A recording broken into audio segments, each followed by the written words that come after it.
दूसरा आश्रम है और वहां खबर मिले कि महाराज जी आने वाले हैं वर्षों से, तो वहां जो सेवक है साधु महात्मा है, तो उस आश्रम की जो उत्कृष्ट से उत्कृष्ट सुंदर से सुंदर वस्तु है उसको निखार करके सजा करके तैयार कर देते हैं।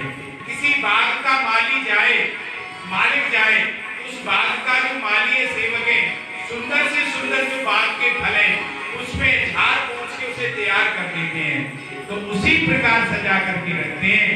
तो यह जो प्रकृति है महाराज जी परमात्मा की स्वरूप होता है प्रकृति, और प्रकृति परमात्मा की अर्धांगिनी है, और सारे परमात्मा की सेवा का और प्रकृति के द्वारा परमात्मा के सारे गुणों का काम होता है महाराज।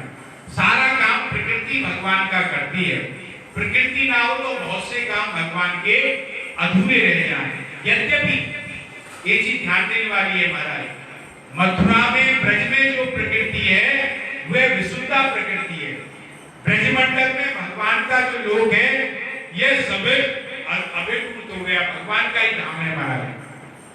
तथापि प्रकृति ने भिन्न भिन्न अंशों के द्वारा जो इस प्रकृति के जो अंश थे असुरों के द्वारा जो पीड़ित हो रहे थे, मुख्यतः जो प्रकृति के उपादान कारण हैं ये है काल, दिशाएं, पृथ्वी, जल, अग्नि, वायु, आकाश और आत्मा महाराज, ये प्रकृति के मुख्य उपादान कारण हैं।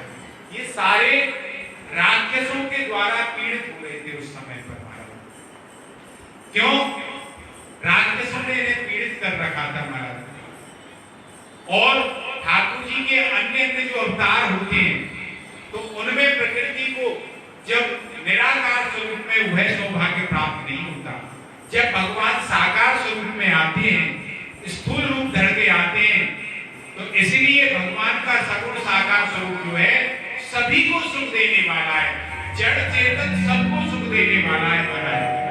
जगत की सारी सामग्रियों को भगवान का ये स्वरूप सुख देने वाला है। बेचारे इन वनों के पत्ते को कब सुख मिलेगा? इस पृथ्वी के धूल के जो रजकण है इन्हें कब सुख मिलेगा? तभी सुख मिलेगा जब भगवान साकार स्वरूप धारण करके महाराज जी आए। तो यहाँ सर्वगुणोपेता काल परम काल परम शोभायमान हो गया। काल के अंदर जितने भी सद्गुण थे उसने सारे गुणों को एकत्रित करके निकाल करके अपने गुणों को सद्गुणों को निकाल दिया महाराज। विभिन्न ऋतुओं के सभी सद्गुण भगवान के आने का समाचार सुन के संयुक्त रूप से प्रकट हो गए महाराज। जो भिन्न भिन्न ऋतुएं समय समय पर अपना अपना सौंदर्य दिखाती हैं, किंतु आज सारे श्रृंगार जो काल में था सारे श्रृंगार के अपने गुणों को लेकर के एक साथ आ गए। वर्षा ऋतु है महाराज जी उस समय पे, अभी भाद्र मास में ठाकुर जी का प्रागट हुआ वर्षा ऋतु है, तो वर्षा ऋतु में वसंत ऋतु आ गई, और वसंत का मलय पवन, कोकिल गुंजन, भ्रमर गुंजन और आम के वृक्षों पे जो गौर है, अशोक और चंपा के वृक्षों में मुक्त हास्य है, वर्षा ऋतु के कदम, शरद ऋतु की स्वच्छता और हेमंत की मालती और शिशिर के कुंद कुसुम, दिन में खिलने वाली कमलनी और रात को खिलने वाली कुमुदनी, और महाराज प्रातः काल की देव पूजा कर्म प्रवृत्ति, मध्याह्न के समय की भोजन प्रवृत्ति, अपराह्न के समय की विश्राम प्रवृत्ति, और महाराज अपराह्न के सब तारागणों के आनंदोत्सव हो गया। रात्रि का शांत भाव और रात्रि के शेष भाग में जागरण का भाव, सतयुग की तपस्या, त्रेता का यज्ञ और द्वापर की परिचर्या और कलयुग का हरि नाम कीर्तन, सारे सद्गुण काल के एक साथ महाराज प्रकट हो गए। सर्वगुणोपेता काल के भंडार में जितने भी सद्गुण थे उसने सभी सद्गुणों को एक साथ प्रकट कर दिया। भगवान के संबंध में कहा जाता है कि भगवान कलातीत थे। सब लोग कहते हैं भगवान काल से परे, महाराज काल से अतीत है भगवान। काल को महाराज बड़ा कष्ट हुआ, काल कहता है साधु महात्मा, सब कहते हैं ठाकुर जी काल से परे हैं, कालातीत हैं, तो उसने कहा सब लोग मुझको भगवान से दूर कर बनते जा रहे हैं, तो काल ने रुद्र रूप धारण कर लिया। किंतु आज जब उसे पता चला मेरे प्रभु अवतार लेने वाले हैं, तो वह भी प्रसन्न हो गया कि आज मेरे प्रभु मुझे धन्य करने आ रहे हैं। तो जितने सद्गुण थे उसने सब प्रकट कर दिए महाराज। ऐसी अवस्था हो गई काल के बाद में महाराज की बारी आती है दिशा, तो दिशाएं भी महाराज निर्मल हो गई, नाच उठी, फिर उठी, निर्मल हो गई। दिशाओं को महाराज की इंद्री कहा जाता है, दिशाओं को इंद्री कहते हैं। और इंद्रियों के अधिष्ठात्री देवता होते हैं, जैसे प्राची के इंद्र, प्रतीची के वरुण। महाराज जी ठीक समय कर लिया है, आगे ठीक समय का आगे नहीं जाएगा, केवल थोड़ा सा काल का वर्णन 10 मिनट केवल। तो जैसे दिशाओं के पति है देवता, सबके अधिष्ठात्री देवता है। अब कंस का राज है, तो देवताओं को कंस ने कैदी बना लिया, तो बेचारी दिशाएं अपने पति से वंचित होकर के दुखी हो रही थी। और जब आज दिशाओं को पता चला कि भगवान आ रहे हैं, हमारे पति मुक्त हो जाएंगे, तो हमें हमारे पतियों से मिलन होगा, तो सारी दिशाएं महाराज जी, ऐसी दिशाओं की स्थिति हो गई महाराज, दिशाओं की। अब तीसरी बात आई महाराज जी, पृथ्वी काल, दिशाएं और पृथ्वी। पृथ्वी भी महाराज जी धन्य हो गई, पृथ्वी धन्य हो गई है।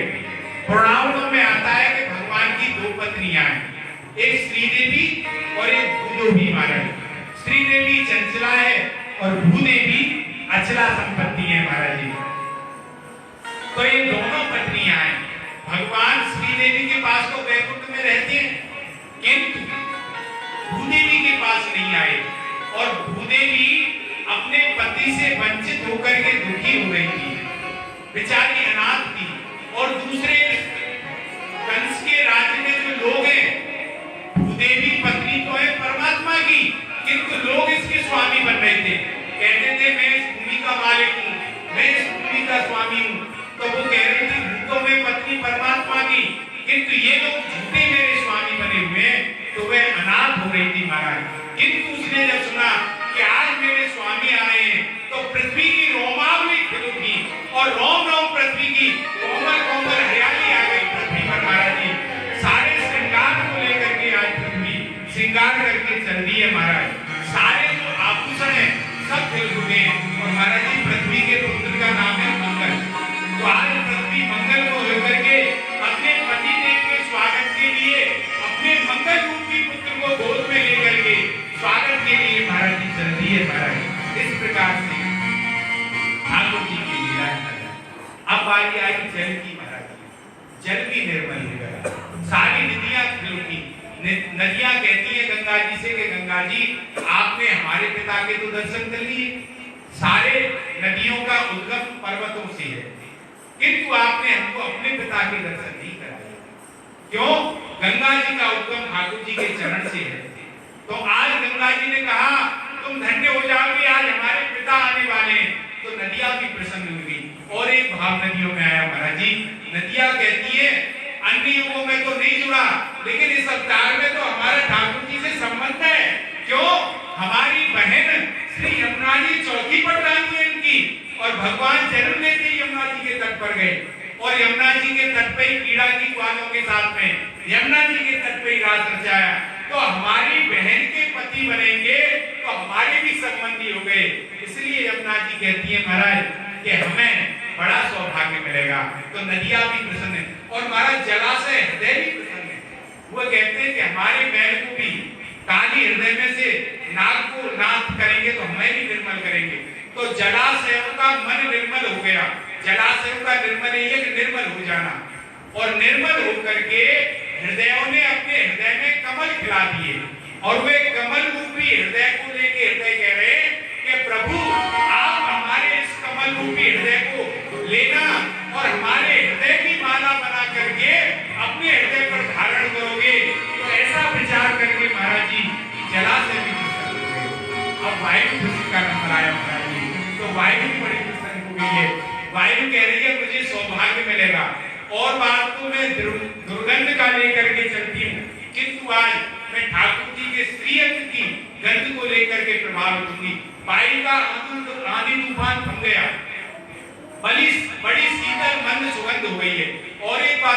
वायु कि मुझे एक और सेवा का अवसर मिलेगा। जब मेरे प्रभु क्रीड़ा करेंगे ब्रज में और श्रम बिंदु उनके चेहरे पर आ जाएंगे तो मैं शीतल मन बन करके उनके श्रम बिंदुओं को हरूंगी तो मुझे सेवा का अवसर मिलेगा। महाराज जी ऐसी ऐसी बात है, क्या बताएं। और वायु कह रही है राम अवतार में तो मेरे पुत्र ने हनुमान जी ने सेवा की, इस अवतार में मुझे सेवा करने का अवसर मिलेगा। महाराज जी अब महाराज जी अग्नि की बारी आई। अग्नि भी आज खुली। जो अग्नि मंद हो चुकी थी, क्यों? उसमें मुर्दे जलाए जाते थे, मांस इत्यादि पकाया जाता था। अग्नि वही धन है जिसमें हवन और ठाकुर जी के प्रसादी की सामग्री बने। किंतु आज अग्नि ने सोचा मेरे प्रभु आ रहे हैं, मुझ पे भी कृपा करेंगे। सब संतों के हवन कुंडों में स्वयं अग्नि प्रज्वलित हो गई। इस प्रकार का हुआ। और आकाश की बारी आई तो आकाश बोला मैं नहीं होगा, मेरी अनंत की उपमा तो झूठी है, मैं ठाकुर जी के समान का हूं, किंतु मेरी नीलिमा आज धन हो जाएगी। ठाकुर जी आज मेरे नीले स्वरूप को नीलिमा को धारण करके आएंगे तो आज मेरा जीवन भी धन हो जाएगा। महाराज इस प्रकार से उनकी बारी आई। अब एक और महाराज जी मन की बात कहते हैं, अब मन की बारी आई। महाराज जी मन का बड़ा बुरा हाल है महाराज जी, संसार में मन से बुरा हाल किसी का नहीं है। महाराज मन की बेचारे की बड़ी दुर्दशा है। लोग कहते हैं भैया मन को मारो, मन का निरोध करो, मनोनाश के बिना भगवत प्राप्ति नहीं हो सकती। सब लोग ये कहते हैं महाराज जी भगवत प्राप्ति होती नहीं है, जब तक मन का नाश नहीं होगा तब तक भगवत प्राप्ति नहीं होती।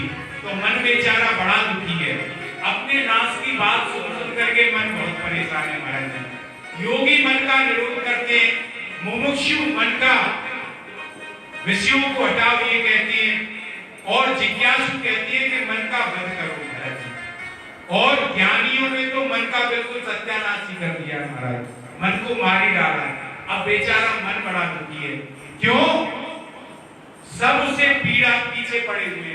मन कहता है सब नाम तो लेते हैं भगवान का, कोई बात नहीं है, बढ़िया बात है, और मारने पे तुले हुए हमको, भैया भगवान का नाम लो, हमें क्यों मारना चाहते हो? ये सब हमारे बैरी हैं। मन कहता है तत्वज्ञ भी, जिज्ञासु भी, योगी भी और मुमुक्षु भी, ये सब बैरी हैं, ये सब हमारे शत्रु हैं। हमारा मित्र कौन है? हमारा मित्र वह है जो आकर के हमारे साथ खेले, हमारी पत्नियों के साथ खेले, हमारे बच्चों के साथ खेले, वह हमारा शत्रु है। किंतु अब जो भगवान आ रहे हैं ये मन को मारेंगे नहीं, ये इंद्रियों को भी नहीं मारेंगे। मन की पत्नियां इंद्रियां हैं महाराज, और मन के बच्चे हैं विषय, ना ये विषय को मारेंगे। मन कहता है कि ये भगवान श्याम सुंदर आंखों को सुख देंगे, कानों को सुख देंगे, वाणी को सुख देंगे और नासिका को भी सुख देंगे। इनके स्वरूप सौंदर्य को देख करके जब नेत्र तृप्त हो जाएंगे और कहेंगे कि हमने श्याम सुंदर के स्वरूप को देखा है, तो मैं भी कहूंगा कि मुझे ले चलो, मुझे भी दर्शन कराओ। महाराज जी मुझे स्पर्श का सुख मिलेगा, उनके रस को चख करके सुख मिलेगा, उनके अंग की गंध मिलेगी। महाराज फिर हम आगे कहेंगे कि तुम देखो, तुम तो हमको मारते थे, किंतु ये प्रभु हमको नहीं मार रहे। महाराज ये हमारे होकर के रहेंगे। मन भी बड़ा प्रसन्न है और इंद्रियों का महाराज जी ब्रह्म स्पर्श हो जाएगा कृष्णावतार में, तो इंद्रियां भी हो जाएंगी। कहते हैं कि मन ने सोचा कि विरोध बाद से और मरने से पिंड छूटेगा। महाराज और प्रसन्नता का अर्थ केवल एक ही है कि मन प्रसन्न होकर के निर्मल हो गया। निर्मल मन जन सोई मन पावा, और मन प्रसन्न हो गया भैया। तो इस प्रकार से सारी प्रकृति हो गई। प्रकृति में जितने भी सद्गुण से सब प्रकट कर दिए। आगे की लीला देवों की, कैसे ठाकुर जी के प्राकट्य की कल चर्चा करेंगे। 2 मिनट ठाकुर जी की लीला कैसे महाराज ठाकुर जी, हमारी सामर्थ्य नहीं है, ठाकुर जी जैसे कृपा करें। कृष्ण को